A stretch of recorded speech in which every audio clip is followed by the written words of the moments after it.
Good morning, good afternoon, good evening, all over the world.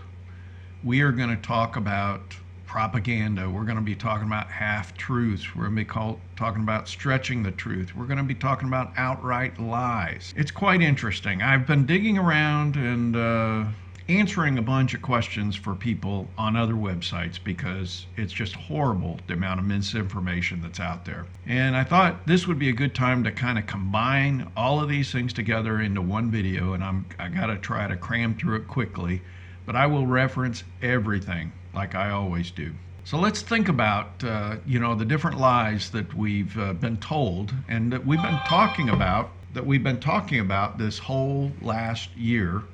And believe me, there's a lot of people out here, again, they live on emotion and they have made decisions on emotion and they have screwed themselves. And I'm talking specifically about precious metals. And I've been trying to show you that there's a better way. Silver is unfortunately a problem metal, and I've been showing you why. I think I'm up to 8 different reasons of things that are concerning about silver, but as I put this together, there's always more. Number 9 comes to mind as well, so let me jot that down real quick. All right, so let's get started with the show. So the first thing we're going to talk about is people indicate and have said over and over and over again that there's just hardly any silver above ground. It's all been put in landfills. It's horrible the way we're just destroying silver. So I did this analysis a couple weeks ago, and here's gold, and we actually consume about 8% of gold after you adjust for recycling, because every year we have a bunch of stuff that's put back in after we've taken it out, and it comes back into the flow. So there's 8% consumed. When we look at silver, when you count for recycling, 11.25% consumed. Guess what? It's not being destroyed. Lastly, when we look at what's above ground, gold, we have $570 billion worth of gold that's above ground. It's 190,000 tons, and it's a mixture of jewelry, private investment, official sector, other.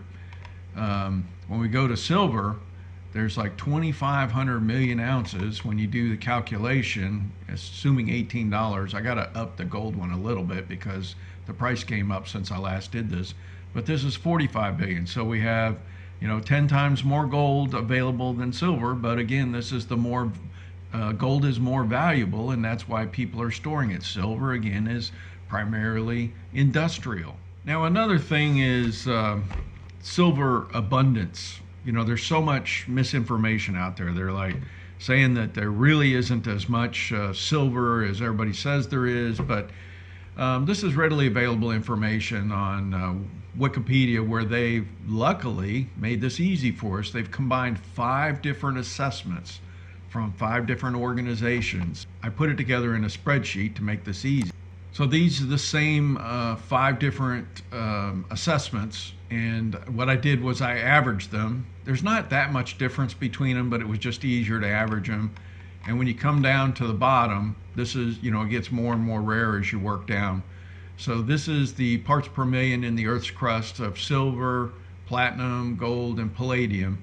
And when I look at this, it's 27.4 times more silver than gold in the Earth's crust. And then there's 19.2 silver to platinum, and then 1.4 platinum to gold. So there's actually, platinum is not as rare as gold.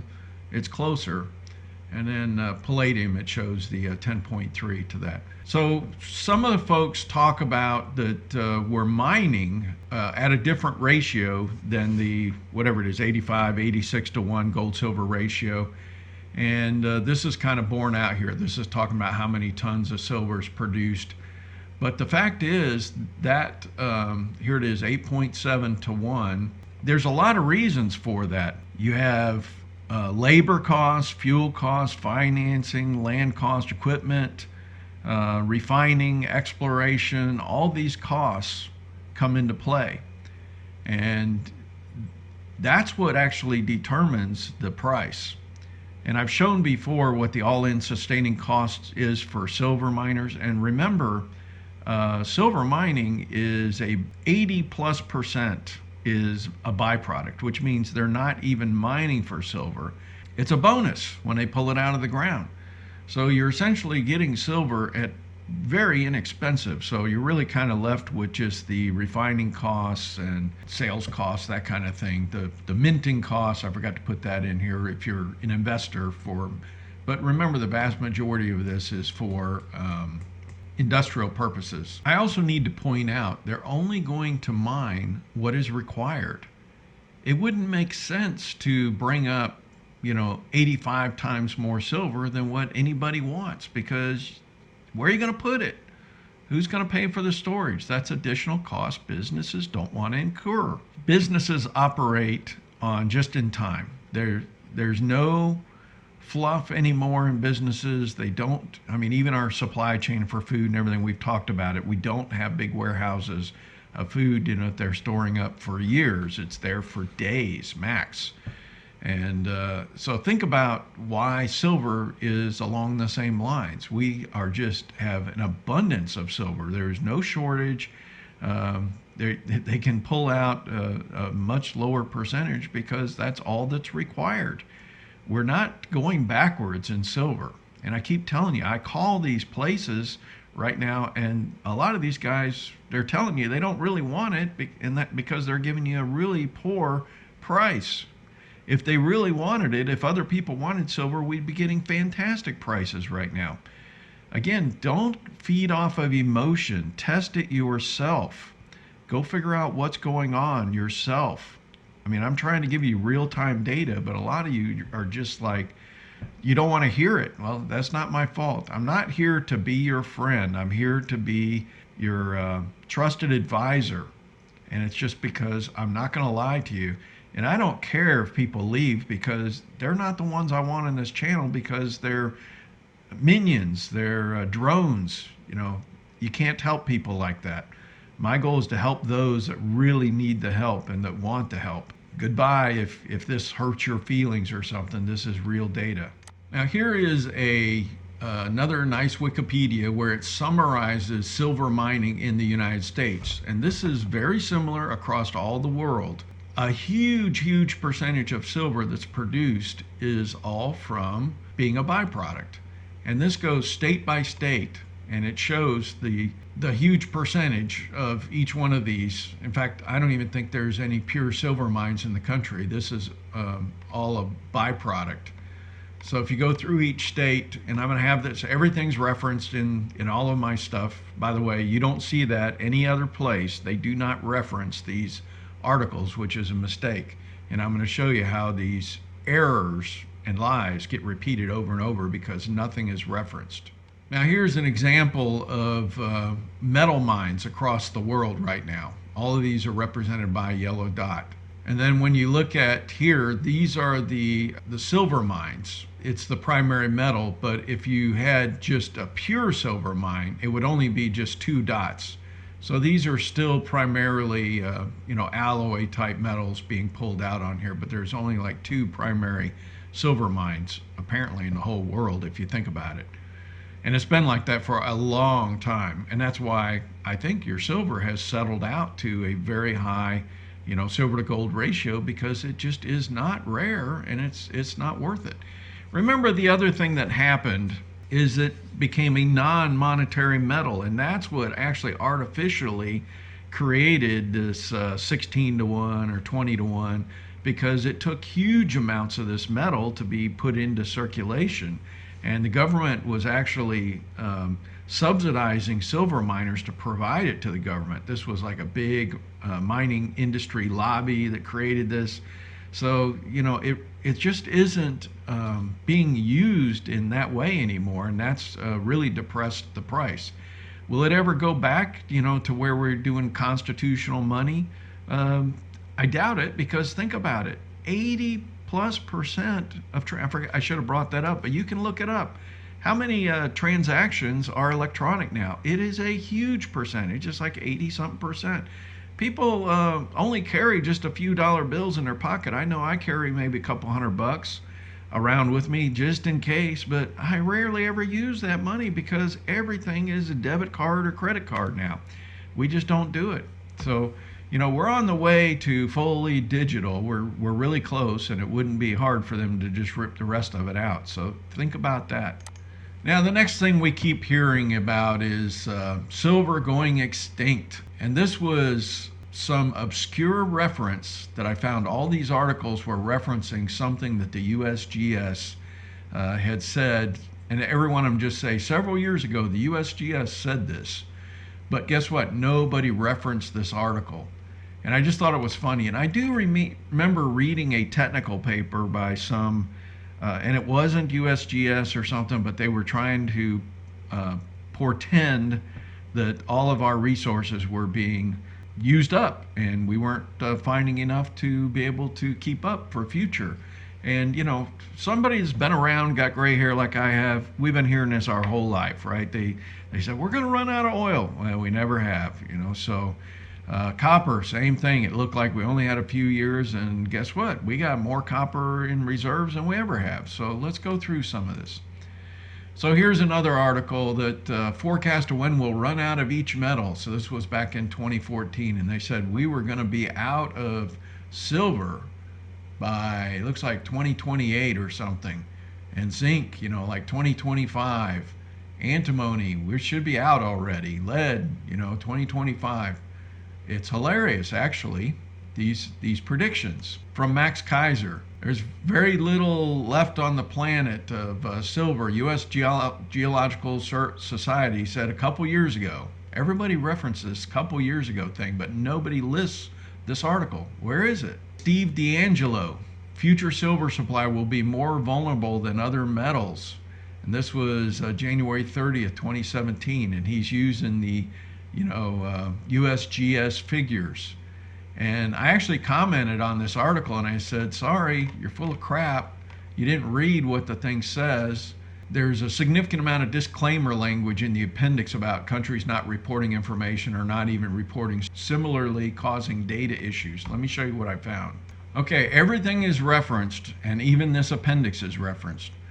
Reserves data are dynamic. They may be reduced as ore is mined, or the feasibility of extraction diminishes, or more commonly, they may continue to increase as additional deposits known or recently discovered are developed, or currently exploited deposits are more thoroughly explored, and or new technology or economic variables improve their economic feasibility.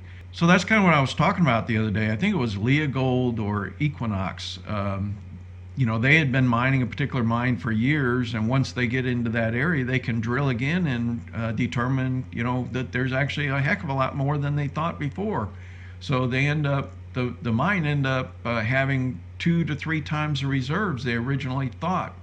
So they talk about, for example, in 1970, identified and undiscovered world copper resources were estimated to contain 1.6 billion metric tons of copper, with reserves of about 280 million tons of copper. Since then, almost 540 million tons of copper have been produced worldwide. But world copper reserves in 2018 were estimated to be 830 million tons of copper, almost triple those of 1970, despite the depletion by mining more than the original estimated reserves. That's the problem. We always are finding more, just like oil. We are not running out of oil. They always are able to squeeze some more out. And all these people that are saying, we're all gonna die. It's not true, folks. If you read this stuff, this is like best estimate based on the information we have. In fact, a lot of the current information, it takes, sometimes a year or more before it gets into the data. So anyways, big disclaimers in this whole thing, and they recognize that we do not have any shortages. In fact, now that we've eliminated a lot of the regulations, guess what? A lot of things are opened up that weren't available before, so maybe they were off the table. Probably the biggest lie I keep hearing over and over, besides silver going extinct, is oh my God, solar panels, they're consuming so much silver per panel. It's incredible. We can't produce enough. We're going to have huge shortages and everything. And so there were articles like this that came out several years ago. And the date looks like it's around 2014, 2015 or something. But, they're talking about how much silver they're going to need and all this. But this is propaganda, okay? And if you just spent 5 minutes, like I did, you would find out that the amount of silver needed in solar cells to be more than halved by 2028. But what they missed on this is they actually have already cut by 2/3, and they're about to cut it again. So in 2007, they started at 400, I think this is milligrams per cell, and by 2028, they're going to be down to 65. So if you go every 7 years, 2007 was 400, then you go 2014 is 200, 2021 would be 100, and 2027 would be 50. That's how fast they're cutting the amount of silver. And the reason why this is happening is the silver is being, I should say, the solar panels, the cell sizes are increasing, and the silver is used as the interconnect, I believe, between the solar cells. The other thing that is happening is the cells are becoming more efficient, and so they are creating a larger amount of energy, so therefore you're going to need less panels, which means less silver. Another thing that's happening, especially in the US, is the federal subsidies are being phased out. Starting this year, they're dropping from like 25% tax credit to might be 20%, and then maybe 15, 10, 5 to zero it out. So that's going to put some pressure on the solar industry, and you need to keep that in mind. So less demand perhaps from that as well. So you have all of these things happening at one time, and at the bottom, they talk about they're forecasting a significant drop in the silver price to $13 an ounce by 2030.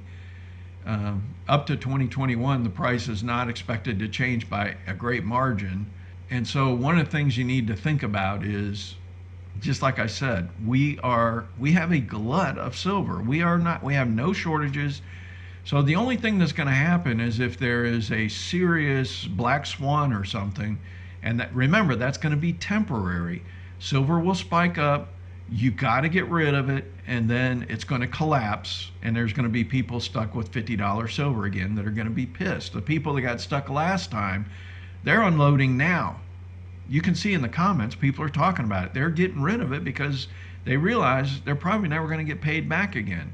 And why have your money as dead money just sitting there? Take your loss and move on. One of the last things I need to talk about, some people are saying the industry only uses 4-9 silver. I don't know where that lie came from, but that's a big lie as well.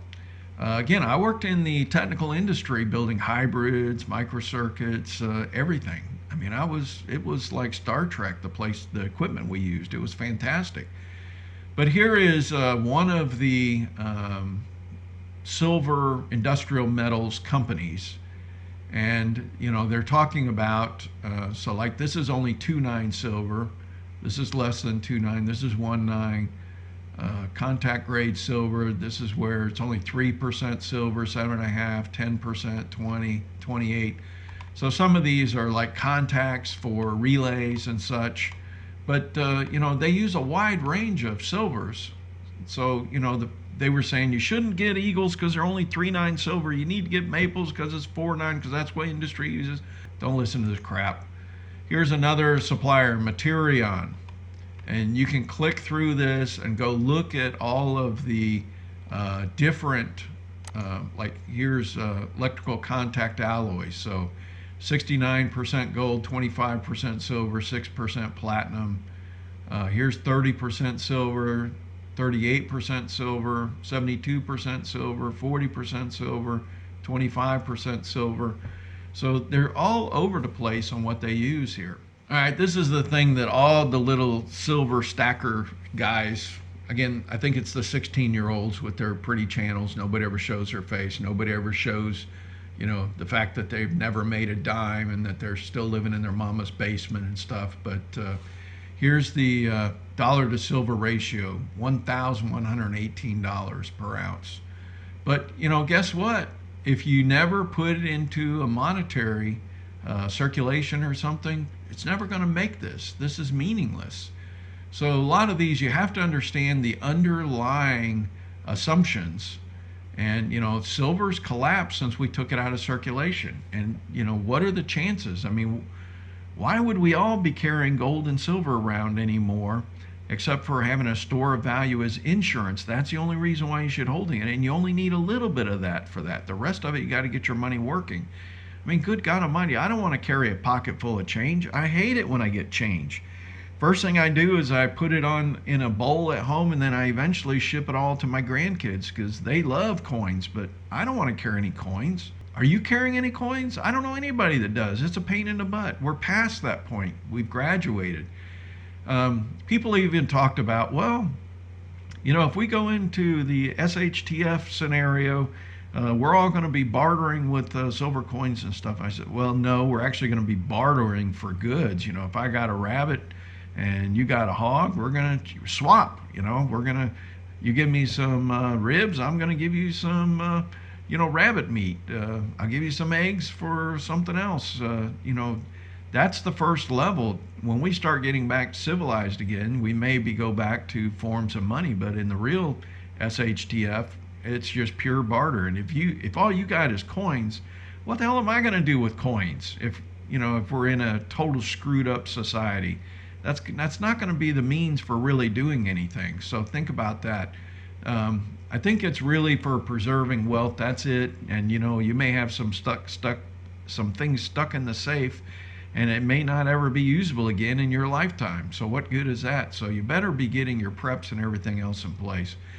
All right, so that covers a bunch. That's probably more than 8 things, but I kind of mixed and matched a few here. So I hope everybody is treating you well. I hope you're doing well. Do the best you can. God bless.